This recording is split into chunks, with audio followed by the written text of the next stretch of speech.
Pouvez-vous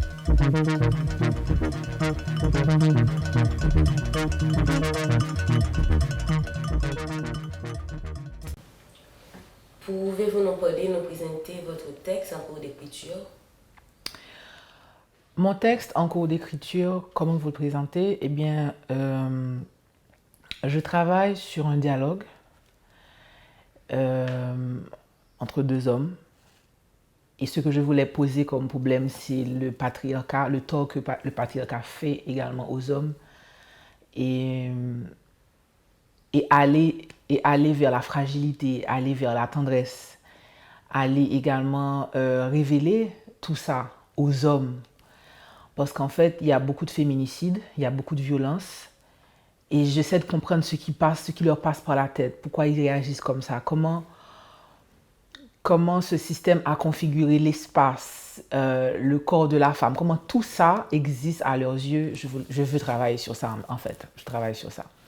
Et comment est né ce projet d'écriture? Ce projet d'écriture, comment il est né? Alors, c'était en 2015. Je travaillais sur un autre projet d'écriture avec des comédiennes sur l'avortement, la violence. Et puis, on a assassiné une fille qu'on connaissait. On l'a assassinée dans les rues. Et puis, je me suis dit, il faut vraiment que je parle de ça, en fait. Il faut vraiment que je... Mais du point de vue des hommes. Fait, qu'est-ce qui fait qu'un bon matin, tu décides que tu peux enlever la vie à ta femme? Donc ce projet est né de ce besoin de savoir, de ce besoin de comprendre, en fait. C'est pas aussi simple que ça. Ok, en fait, de façon générale, et quelle est pour toi la nécessité d'écrire? En tant que comédienne et metteuse en scène, je ne trouve pas exactement ce que je veux dans les bouquins, dans les textes des gens. Ceci dit, il y a beaucoup de beaux textes écrits, mais il y a des choses que j'ai envie de dire à ma manière. J'ai envie en fait d'imposer mon regard sur le monde, d'imposer ma vision du monde. Et ça me démange. J'ai envie de dire voilà comment je vois ça, voilà mon regard sur l'affaire. Et c'est pour ça que j'écris en fait. C'est pour ça que l'écriture s'impose, que la poésie, que les mots s'imposent à moi. Par rapport à ce texte que tu écris en résidence, quelle est la nécessité de l'écrire pour... La nécessité d'écrire ce texte est en ce moment en résidence. Mon texte s'appelle Que ton règne vienne. C'est voilà, là, à ce moment-là de ma vie, je pense qu'il faut que je pose quelque part et j'aille vers cette zone inconnue, dans cet univers d'hommes, que j'aille écouter, que j'aille comprendre, que je vienne relater dans mon travail. J'ai besoin à ce moment-là de ma vie que les gens comprennent ce qui me perturbe et ce qui me turlupine. Et oui, c'est une nécessité. En fait, chaque création pour moi, c'est une grosse nécessité. C'est une envie, c'est une grande envie d'écrire.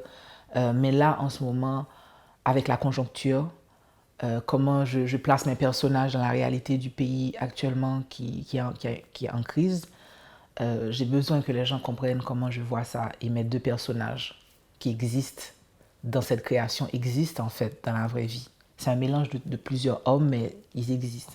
J'ai besoin que les gens voient ça. Et maintenant, quelle est pour toi la nécessité du temps de résidence?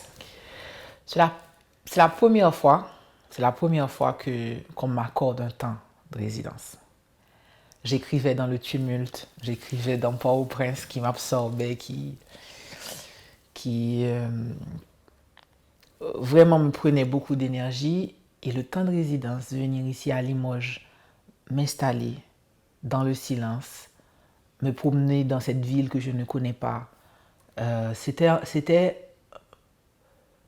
me resituer quelque part et faire remonter tout ça en fait, tout enfoui en moi. Et je pense que c'est très bien, c'est très bien. Je pense que l'écriture vient aussi avec le déplacement. C'était très important pour moi. C'est une première expérience, c'est une bonne expérience pour moi. Et ce temps de résidence, elle représente quoi?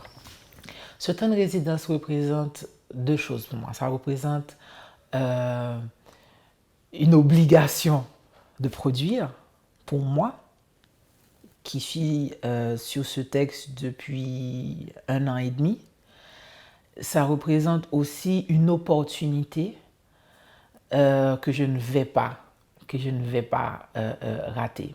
Mais aussi, c'est un petit moment où c'est quand tu es loin de chez toi et quand tu écoutes les journaux, parce qu'en fait, j'écoute les journaux sur le web aussi, hein, je ne me détache pas du tout, je suis sur Internet. Quand tu écoutes tout ce qui se passe, tu réalises à quel point tu ne quittes pas là d'où tu viens et à quel point ça te nourrit aussi de là où tu es. Et ce temps de résidence m'a donné du temps pour commencer, pour charpenter tout ça, pour dessiner les lignes de ma création et aussi pour comprendre tout ce qui résonne vraiment dans ma tête. Tu vois, quand tu prends une distance, quand tu es loin, ça me donne vraiment une marge pour analyser et pour créer. En 2 temps, la résidence. Le fait que la résidence soit en 2 temps, je pense que j'ai du temps pour pour peaufiner. J'ai du temps pour revisiter tout ça. Et j'ai vraiment hâte de revenir. Et que vous apporte la présence des parrains dans le processus d'écriture? Eh bien, dans le processus d'écriture, la présence des parrains, c'est une chance parce qu'en fait, ce sont les parrains qui ont proposé des textes et on a choisi. Et également, c'est intéressant parce que ces parrains sont des dramaturges. En tout cas, Guy Régis Junior, qui est mon parrain d'écriture pour cette résidence, il est un dramaturge que j'apprécie beaucoup. J'ai collaboré avec lui en tant que comédienne. Et c'est bien, ça réconforte de savoir, ça rassure de savoir qu'il y a quelqu'un qui peut regarder ton travail, qui te dit voilà où tu es, est-ce que c'est là que tu veux vraiment aller, ça fait du bien. Ok, le fait que tu as rencontré Marine et sous peu tu vas rencontrer Carole Thibault, et vous faites quoi, à stimuler quoi, à aider à quoi dans l'écriture de ton texte? Au cours de la résidence, on rencontre Marine, on rencontre des autrices en fait. On a rencontré Marine Bachelot, on va rencontrer Carole Thibault. Et en tout cas, la rencontre avec Marine, elle était très bien. Et, en tout cas, moi, j'ai lu avant qu'elle arrive 2 textes. J'ai trouvé son écriture... il y avait quelque chose que j'aimais bien parce qu'en fait, je sentais qu'elle était dans l'urgence et qu'elle avait quelque chose qu'elle disait directement, elle allait droit au but, voilà. Et quand elle est venue, elle a vraiment fait des retours sur nos textes. Moi, elle m'a carrément située. Et j'ai pris des choses, des propositions, et rejeté d'autres propositions parce qu'en fait, c'est comme ça. Tu prends les retours et après tu sélectionnes et puis tu fais ton choix. Tu as un parti pris quand même.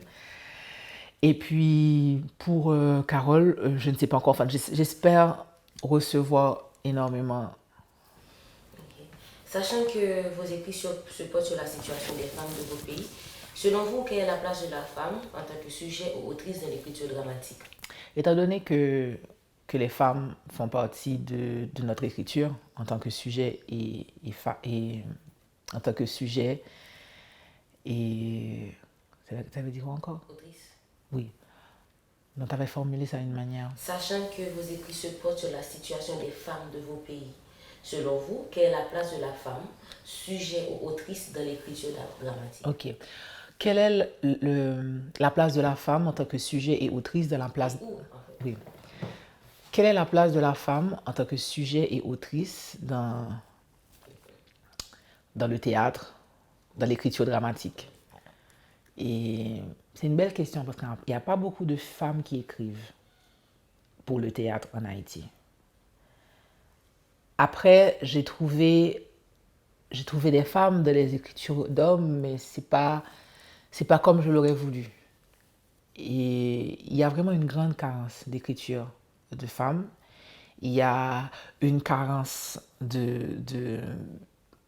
poser la problématique dans le théâtre comme ça. Il y a vraiment une grosse carence. Vraiment. Et je pense que la place de la femme en tant qu'écrivaine, en tant qu'auteur, en tant que sujet. En ce moment, en Haïti, les deux sont nécessaires parce qu'il y a une carence pour les deux, autrice et sujet. Et si tu avais un truc à changer, tu changerais quoi? Par rapport à quoi? C'est une question générale.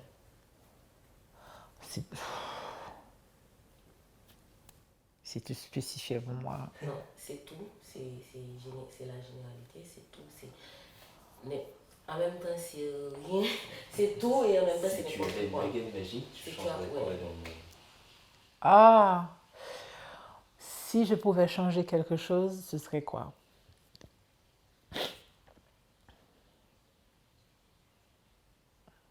Waouh!